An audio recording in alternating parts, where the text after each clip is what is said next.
It's a stick up. Faster news, faster lacrosse, faster thoughts. This week, we have so many voices joining us. We're talking about Chris Rosenthal, Kevin Boilard, and Neil Barrett joining us today. We've got a lot of lacrosse to talk about today. Are the Archers the worst team in the PLL? Who is the PLL's villain? Unwritten rules, Ward or DeLuca? Who was the weekend's MVP? Shout out to everybody who wanted to join this week in the stick up. But without further ado, let's get into it.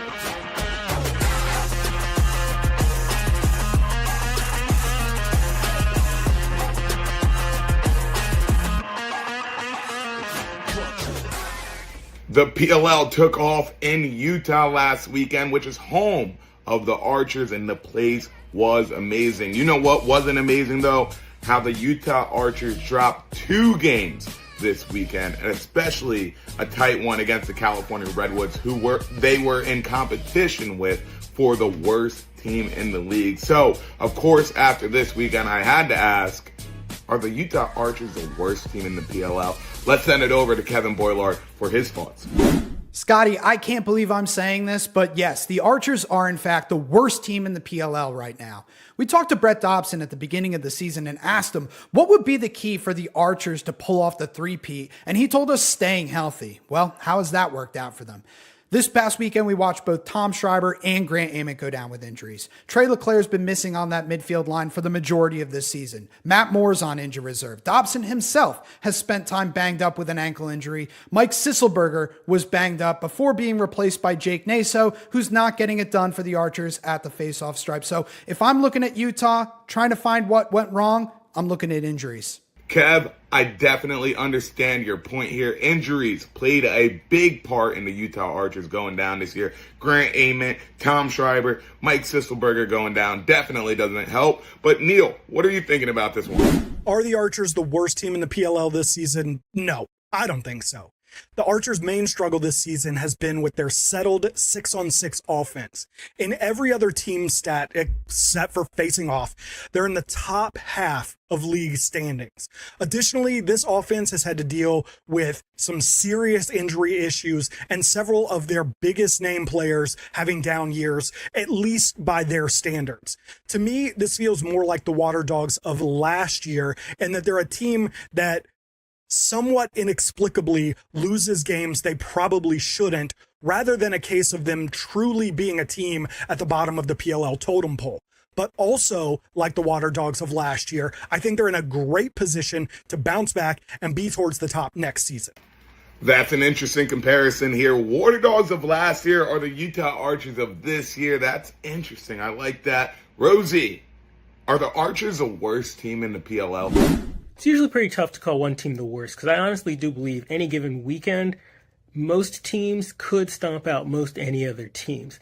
That being said, when it comes to expectations versus overall performance, Utah Archers, particularly their offense, do kind of deserve that title right now. Easy way to break it down, they're the only team that's played 9 games, and they've scored the fewest goals of anybody. Even like the Cannons, who've only played 7, have still found a way to score more points than the Archers have. They've got that great defense led by Tony Resch, still got Dobson in goal, but without an offense that can produce like that, I guess it is them. You know how to win a lacrosse game? It's by scoring more points than the other team here. And the Utah Archers have been doing a bad job at doing so, regardless if they have Dobson in the net here. Speaking of the Utah Archers played against the Denver Outlaws this weekend, and the fans were booing Brennan O'Neill every single time he touched the rock. So it made me think, who is the PLL's villain? They made it seem like it was Brennan O'Neill this weekend, but is there another villain? Not sure. Guys, who do you think it is? I think I know where you're going with this one, Scotty. If you had asked me at the beginning of the season who's the biggest villain in the PLL, I would have said Asher Knowlton, considering all of his 2 small sellies last year and the fact that him and the Cannons were coming off back-to-back Champ Series victories. But after last week in Utah and seeing the way Brennan O'Neill elevated his game in the face of those boos, I gotta say he's the biggest villain in the PLL right now. Hate on him all you want, he's only gonna make highlights against your team. Booing Brennan O'Neill is definitely not the move here, as the Utah Archers fans figured out. Brennan had 6 points in total, 2 1-point goals, 2 2-point goals here. Rosie, who do you think is the PLL's villain? You know, true villains are few and far between in this game, and I don't really think the PLL has one right now. You look back at some villains of the past, like Brian Spallina. Comes to late hits or unsportsmanlike conduct, man was putting up wilt numbers, Cal Ripken streak numbers, or somebody like a Matt Gaudette more recently, who was like a comet in the sky, showed up, made everybody mad, and just vanished. We don't really have players who are really stepping up to embody either of those characteristics right now, nor do we have somebody who's doing it with the kind of relevance that gets people talking. And how big of a villain can you be if nobody's talking about it? You know, Brennan O'Neill is a villain for 2 hours a year, but other than that, position's up for grabs. 2 hours a year. Got it. All right, Neil, who do you think is the PLL's villain? Who is the PLL's villain? Unlike in previous seasons where you had a player like a Matt Gaudette who accepted this role and at times even relished in it, I'm not so sure that this archetype currently exists in the PLL. That being said, the closest we have right now is probably Blaze Reardon. The former MVP seems to be heading down the you either die the hero or live to be the villain path, with several notable mishaps both on and off the field this season. And I, for one, hope he leans all the way into it, because I think the league could really use a good villain right now. I would love to see somebody lean into the villain role in the PLL. The PLL is a better place with a villain here. Now, when the Utah Archers were playing against the Denver Outlaws, Zach Geddes of the Denver Outlaws shot the ball after the second quarter ended. And Brett Dobson had a word to say about that. Was that an overreaction or an underreaction? I don't really think Brett Dobson's reaction was an overreaction or an underreaction. I'd say it was just about perfect. You know, the punishment fit the crime on that one. The shot was super late, but it also didn't really seem to have that much heat behind it or malicious intent. It's kind of like at the end of a quarter in a basketball game, we're just throwing some junk up. Or if you're like shooting on a friend in a scrimmage. I don't think that's how Dobson felt about it. So I think he handled it in an appropriate fashion. You know, you grab the guy's mask, you talk to him for a minute, and that's that. And if you'll notice, it wasn't like the Outlaws dove in there looking to swing either, because I think everybody understood that if you do take a shot like that, you're going to have to hear about it afterwards. So, you know, punishment fit the crime, no harm done. Kev, what do you say about that one? Yeah, I think this was a little bit of an overreaction, and not because Dobson was in the wrong. You're never supposed to shoot on the goalie after the whistle is blown. But look who it was. It was Zach Geddes, a short stick defensive midfielder. He barely ever gets a chance to shoot on net. He didn't know any better. And when you saw him getting roughed up by Dobson and Warren Jeffrey and the like, he looked completely contrite. Like, I'm sorry, I didn't know this was a rule. It's unwritten. So I got to give him the benefit of the doubt, assume he didn't know any better. And Dobson, you probably could have got your point across without grabbing him in the face. Unwritten rules. There's probably so many unwritten rules in the game of lacrosse. But Neil, what are you thinking about this? In my mind, Dauber's reaction to Zach Geddes shooting the ball after the clock expired was neither an overreaction or an underreaction. It was, in fact, the exact reaction required in the moment. Everyone knows the unwritten rule of not shooting the ball at a goalie after the whistle. And this wasn't even a bang-bang play. Geddes took 3, 4, 5 steps before shooting the ball. Once Geddes shot, regardless of the speed of the shot, Dobson and his defense had to make it a point that that wouldn't be tolerated. And at the end of the day, no punches were thrown, just some stern words and maybe a face wash or two, and we all moved on. Personally, I thought it was a little extra, especially after making the save and throwing it right back at Geddes. I thought that was a little more than that was needed, but if I was goalie, I wouldn't want to take any more shots than I already have to take. So I get either or. But speaking of goalies here, the Water Dogs are having trouble right now. They're playing both their goalies, and Matt DeLuca and Dylan Ward here. So I'm wondering, who should they go with? Should they go with DeLuca or Ward?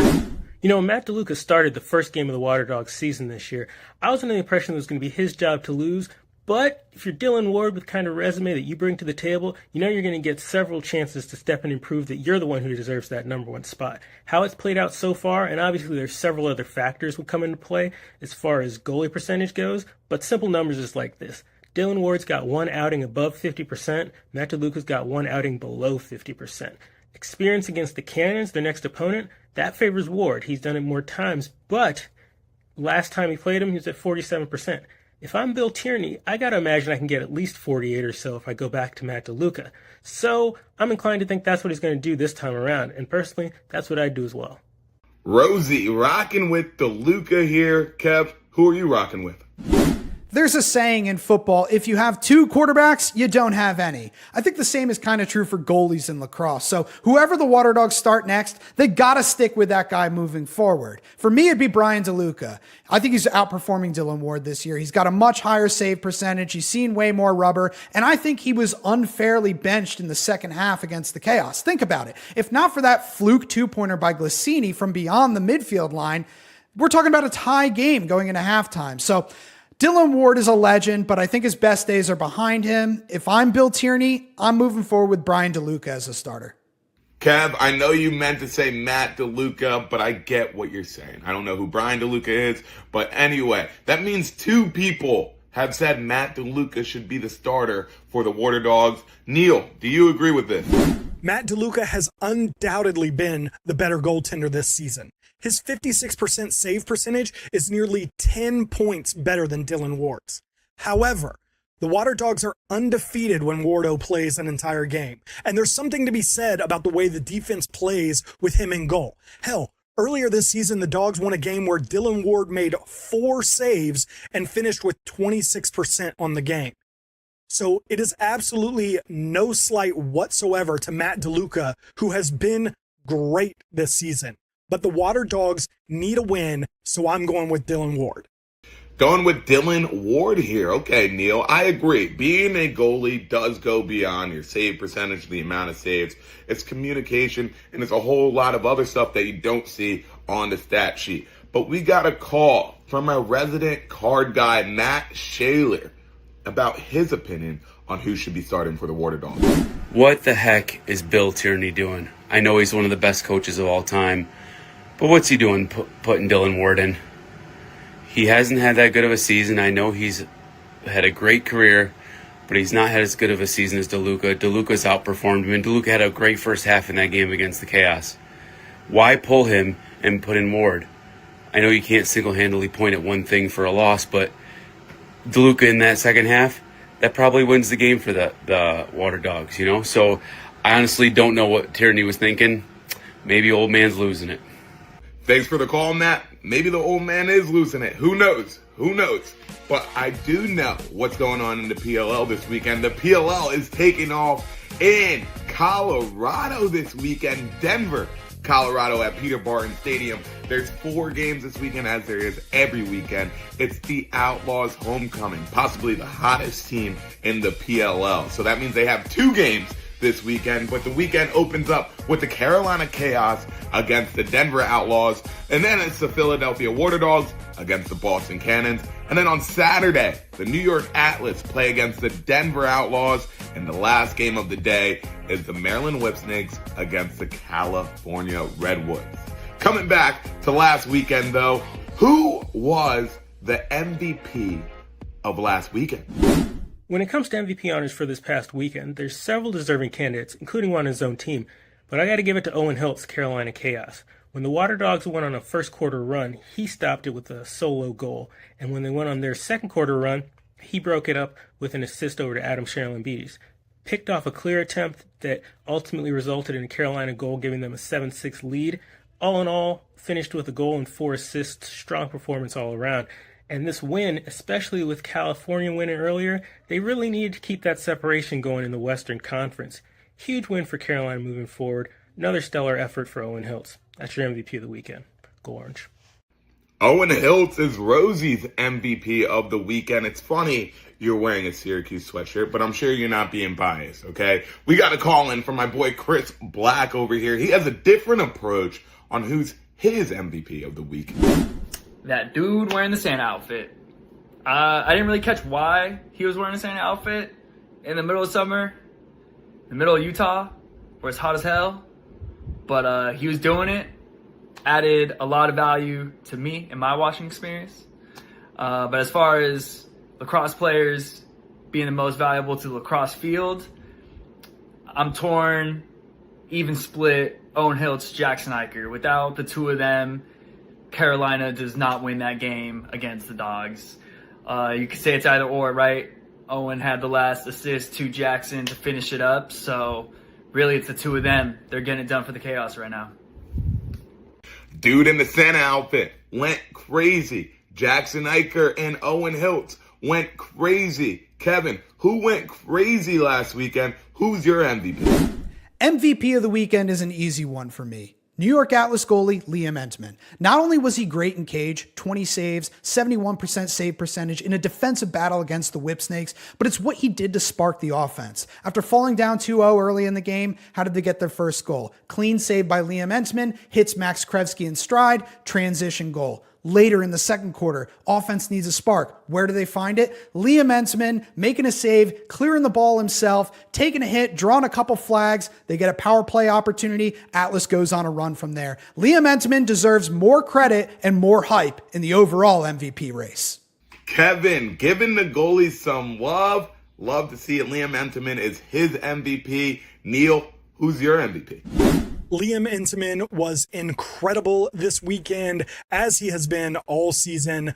Going 71% in a game is always worthy of being named the MVP of the weekend. Brennan O'Neill getting booed out of the building every time he touched the ball and responding with some of the most emphatic crowd silencing goals we have ever seen was one of the highlights of the season. And I have no qualms with anyone who has them as their MVP this weekend. But in my mind, it's Jackson Eicher putting this constantly exceeding expectations Carolina Chaos team on his back and leading them to the win. He was so on fire in this game that before he even caught the ball in the overtime game winner, we all knew it was over. My MVP of the weekend would have to be Brennan O'Neill. Something was different about Brennan this weekend. Him being a villain, him being booed every single time he touched the ball, unlocked something in Brennan O'Neill, and that's the Brennan O'Neill I love to see. I'm going to give him MVP of the week. But that's all we got for this week's episode of A Stick Up. Shout out to everybody for joining me. We'll catch you next week on the next time on Stick Up.